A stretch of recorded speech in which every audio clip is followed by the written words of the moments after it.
For many Ukrainians, the country is fighting for survival, while torn between a deep desire for victory and the urgent need to end the suffering. Every time I come here, I see how much this place is growing. It compels you to work harder, to take action, to do something.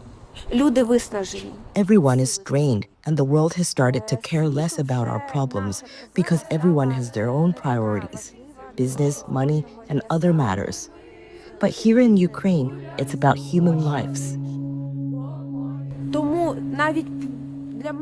For me personally, I would accept an agreement, some kind of treaty for them to withdraw their troops. But in any case, I think negotiations are necessary, even if they happen in the West, just to bring this to an end sooner. It's hard to live in constant fear. We've heard similar calls for peace in Russia, where citizens expressed concerns about everything from loss of life to inflation. Пора договариваться. Все устали. It's time to negotiate. Everyone is tired of the war, tired of it all. I think that's why most people are now pacifists.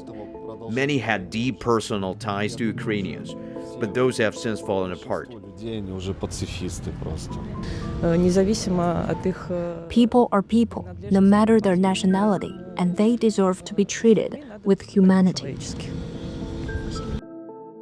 In Ukraine, a Gallup poll conducted in late 2024 suggests that 52% of respondents expressed a desire for their country to negotiate an end to the conflict as soon as possible. But some Ukrainian experts believe that for negotiations to work, the country needs to join the Western military alliance, NATO. You have to have a clear security guarantee that will say, if Russia attacks again, then everybody will be on the Ukrainian side and will protect Ukraine. Otherwise, it will continue. Otherwise, we will have a ceasefire, it will last for 1 month, and then the war will continue. This is a course that Russia has firmly opposed. The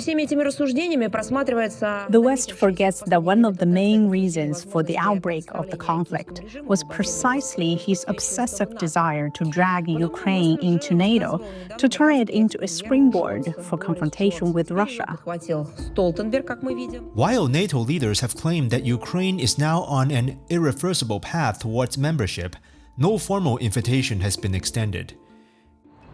In February, Ukraine's NATO aspirations were dealt a fatal blow by the Trump administration.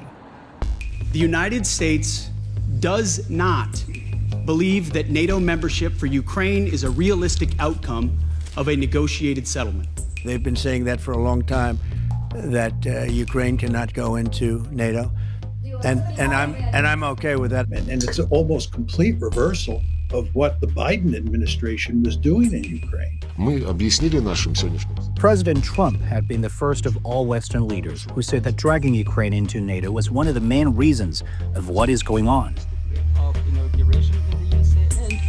We will discuss the presidency of Donald Trump. My name is Andres. Uncertainty looms over the still murky path to a resolution.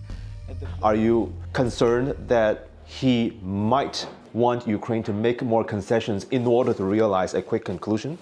He will talk to us and to Europeans, but there is a risk, and I would say a sequence of risks, in the sense how he would talk directly to Putin.